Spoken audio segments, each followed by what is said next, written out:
It was a frigid January evening in the remote wilderness of Alaska, where the icy wind howled through the towering evergreens and snow blanketed the ground like a silencing shroud. In the midst of this frozen solitude stood a small wooden cabin, its lone occupant, Michael, a retired park ranger, tending to the crackling fire inside. For years, he had chosen this quiet life, miles away from the chaos of civilization, surrounded only by the untamed beauty of nature. As the clock ticked closer to midnight, the stillness of the night was interrupted by a strange, rhythmic sound, a faint, deliberate thudding on the back door.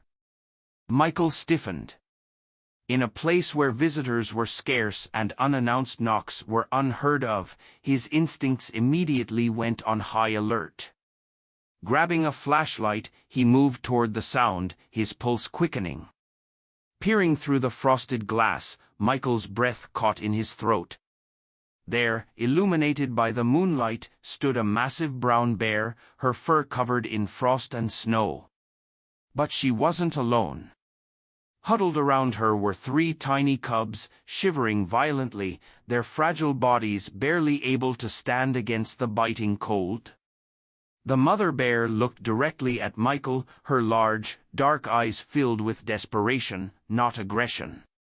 Michael froze, his mind racing. He knew the risks of interacting with a wild bear, especially a mother with cubs. Yet, as he watched the tiny creatures press closer to their mother for warmth, a question burned in his mind. Why would she come here? What does she want from me? Then, the mother bear did something that left him utterly speechless. She lowered herself to the ground, as though begging for help. Michael's breath clouded the icy air as he stood frozen at the door, staring at the unusual sight before him. The bear and her cubs had sought refuge on his porch in the dead of night, an action completely out of character for the wild creatures he had spent decades studying. His years as a park ranger had taught him one thing above all: wild animals, especially mothers, do not approach humans unless driven by desperation. The cubs were pitiful to watch, tiny bundles of fur shivering uncontrollably, their eyes half closed with exhaustion. One stumbled forward, its little paws slipping on the icy porch. It let out a faint whimper, a sound that tugged at Michael's heart like nothing else. The mother bear, massive and imposing, nudged her cub back to her side. Then she turned her gaze toward Michael, a gaze so intense and pleading it made him feel as though she understood him. He hesitated, his hand hovering over the door latch. Letting them in would be madness. A bear, no matter how distressed, could turn dangerous in an instant. Yet, leaving them out in the deadly cold felt even worse. He couldn't ignore the sheer vulnerability of the cubs or the way the mother bear seemed to have set aside her natural wariness to approach him. Michael whispered under his breath, What are you doing here?" "Why me?" The bear didn't move. She remained crouched, her breath visible in the frosty air, her powerful body trembling. Michael took a deep breath and opened the door a crack. The cold rushed in, biting at his skin. The mother bear flinched but stayed still, her eyes never leaving his. "I'm going to regret this," Michael muttered as he grabbed an old blanket from a nearby chair. He carefully pushed it through the small opening, letting it fall onto the porch. The cubs, driven by instinct, crawled toward the warmth, their tiny paws sinking into the soft fabric. The mother bear let out a low, guttural sound, not a growl, but a noise filled with relief. Michael watched as she gently nudged the blanket closer to her cubs, wrapping them as best she could with her massive paws. It was a sight so tender, so human, it took his breath away. But as the storm intensified, the snow piling up against his windows, Michael realized the blanket wouldn't be enough. The temperature was plummeting, and the cubs were too young to withstand such brutal conditions. They needed more than warmth, they needed shelter. His mind raced through the possibilities. He couldn't just let them stay on the porch, the storm would bury them alive by morning. But letting them inside his cabin? The thought seemed insane. Yet, as he looked into the mother bear's eyes again, he saw something he couldn't ignore: trust. It was as if she knew he was her only hope. Michael grabbed a broom and propped the door open slightly, creating a barrier between himself and the wild animals. "Okay, listen," he said aloud, his voice trembling. "I'll let you in, but you need to behave. No funny business." The mother bear didn't move at first, as though weighing his words. Then, slowly and cautiously, she rose to her full height. Her massive frame filled the doorway, and Michael instinctively gripped the broom tighter. But instead of barging in, she lowered her head and carefully stepped over the threshold, her movements deliberate and slow. The cubs followed, tumbling in after her, their tiny bodies collapsing onto the warm rug near the fireplace. Michael backed away, his heart pounding. The mother bear glanced at him one last time before lying down beside her cubs, curling her body protectively around them. Michael sat down in his chair, watching the surreal scene unfold before him. His cabin, his sanctuary, had become a haven for a family of bears. The storm howled outside, but inside, the fire crackled, casting a warm glow over the unlikely group. And as he looked at the sleeping cubs and their exhausted mother, he couldn't help but wonder, was this a test of trust? Or something far greater? The storm raged on through the night, battering the small cabin with howling winds and driving snow. Inside, the once unimaginable scene had settled into an uneasy calm. The mother bear lay curled around her cubs by the fireplace, their tiny bodies rising and falling in peaceful slumber. Michael sat nearby, sipping lukewarm coffee, his eyes never leaving the massive animal resting just a few feet away. His heart still hammered in his chest. He knew the fragile piece could shatter in an instant. Suddenly, the quiet was broken by a loud crack from the back wall of the cabin. Michael jolted upright, his mug clattering to the floor. The bear's ears perked, her head snapping up as she let out a low growl. Another crack followed, this one louder and sharper, echoing like a gunshot. Michael realized, with a sinking feeling, that the heavy snow was putting pressure on the roof.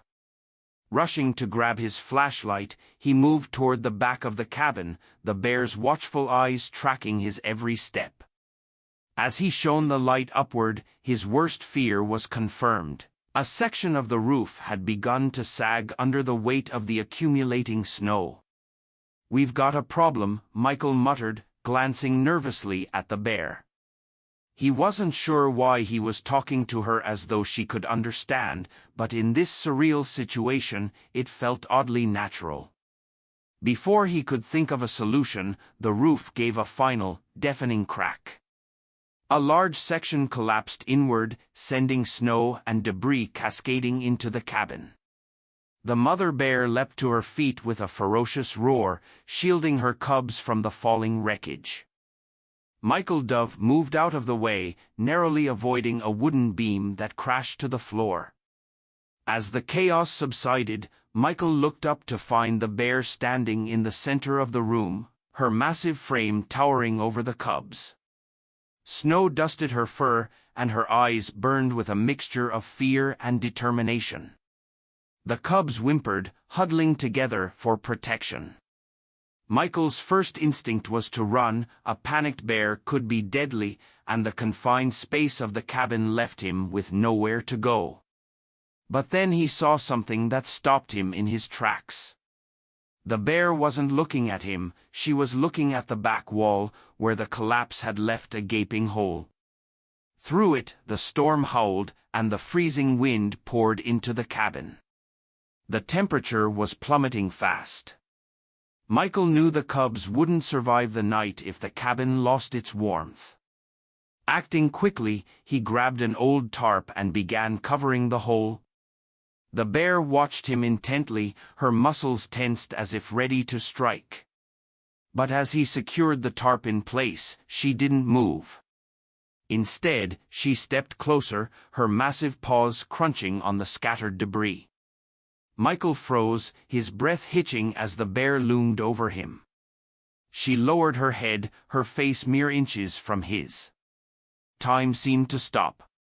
Then, to his astonishment, she let out a soft huff and turned away, returning to her cubs. It wasn't aggression, it was trust. But the danger wasn't over. The storm intensified, and the makeshift barrier wouldn't hold for long. Michael realized he had no choice but to lead the bears to the storm shelter beneath the cabin. Grabbing a flashlight and his coat, he slowly opened the trapdoor. The mother bear hesitated, her instincts clearly battling with her trust in Michael. But when one of her cubs stumbled toward the open door, she followed. Together, they descended into the cramped shelter, where the warmth of a propane heater greeted them. As they settled into the space, Michael sat back, his heart pounding from the night's events. He couldn't believe what had just unfolded: a wild bear, her cubs, and a human taking refuge together in the face of nature's fury.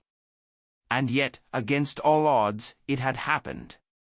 For a moment, the mother bear turned her gaze to Michael, her eyes filled with something that could only be described as gratitude. In that instant, he knew he had made the right choice, no matter how insane it seemed. The storm shelter was eerily quiet, save for the faint hum of the propane heater and the occasional muffled roar of the wind outside. Michael leaned against the cold concrete wall, his mind racing to process the events of the last hour. He glanced across the small space where the mother bear and her cubs huddled together in a corner. The tiny cubs had fallen asleep again, their fragile bodies twitching softly in dreams, while the mother bear lay protectively around them, her sharp eyes fixed on Michael. The tension that had gripped the room earlier began to ease. As the storm howled relentlessly above, Michael couldn't shake the surreal nature of the moment, sharing a confined space with a wild bear that, under normal circumstances, would never have allowed him to get this close. Yet here they were, united by the brutal forces of nature and an unspoken understanding. As he sat in the dim light, Michael began to notice things he hadn't seen before. The mother bear's fur was patchy in places, likely from the harsh winter, and her ribs showed faintly beneath her thick coat. She must have been struggling to find food for herself and her cubs. This storm was likely the breaking point, a desperate act that drove her to trust a human. The tarp covering the cabin's broken wall had held up against the storm, but Michael knew it was a temporary fix. Once the storm passed, he'd have to assess the damage and find a way to repair it. Yet, in that moment, none of it seemed to matter. All he cared about was that the bears were safe. Hours passed, and as the first faint light of dawn began to filter through the cracks in the storm shelter hatch, the winds finally started to die down. Michael stood and stretched, his body aching from the tension of the night. He opened the trapdoor cautiously, peeking into the cabin above. The damage was significant, snow and debris littered the room, but the storm had finally passed. Michael turned back to the bears. "It's safe now," he said softly, unsure why he felt the need to speak to them. The mother bear seemed to understand. She rose slowly, nudging her cubs awake with her nose. They blinked groggily before following her up the narrow stairs into the cabin. Once outside, the mother bear paused on the porch. She turned to Michael, her massive frame silhouetted against the snow-covered wilderness. For a long moment, their eyes met. Michael swore he saw gratitude in her gaze, a quiet acknowledgement of the trust they had shared. Then, with a low rumbling sound, she led her cubs down the path into the forest. Michael stood in the doorway, watching them disappear into the trees. The cabin was quiet once more, but his heart felt full in a way he hadn't experienced in years. He had always respected nature from a distance, but this night had changed everything. It wasn't just survival, it was connection, trust, and understanding. As he stepped back into his battered home, he smiled to himself. Some stories are too wild to believe, he thought, but this one, I'll never forget. The morning light bathed the snow-covered landscape in a soft golden glow, turning the wilderness into a scene of tranquil beauty. The storm had passed, leaving an eerie calm in its wake. Michael stood at the doorway of his cabin, gazing at the forest where the bear and her cubs had disappeared just moments before. The silence felt almost sacred, as if nature itself was holding its breath after the extraordinary events of the night. Inside, the cabin bore the scars of the storm, the broken roof, the scattered debris, and the remnants of the bear's visit painted a picture of chaos. Yet to Michael, it all seemed worth it. He couldn't shake the memory of the mother bear's final gaze, a moment of mutual understanding that transcended words. He walked to the spot near the fireplace where the cubs had huddled and found tiny paw prints on the rug, pressed into the fabric like faint echoes of their presence. A chuckle escaped his lips as he picked up the tattered blanket he had offered them. It smelled faintly of wet fur and snow. He folded it carefully, almost reverently, and set it aside. For years, Michael had chosen this solitary life to distance himself from humanity's noise and chaos. But last night had reminded him of something profound. Even in the wild, trust and connection can exist in the most unexpected forms. He had shared his home with a creature most would fear, and in doing so, he had experienced a bond that was both humbling and awe-inspiring. As he began cleaning up the cabin, a thought lingered in his mind. What made her come to me? Was it instinct, desperation, or something deeper, an understanding that sometimes, even humans can be trusted? Michael stood at the repaired doorway one last time, staring into the forest. A soft breeze rustled the trees, and he couldn't help but feel that the bears would be okay. Perhaps their paths would never cross again, but their story was one he would carry with him forever. And as he returned inside, he smiled, thinking, what would others have done in my place? Would they have opened the door? What about you? Would you have risked it all to help a wild animal in need? Let us know in the comments below.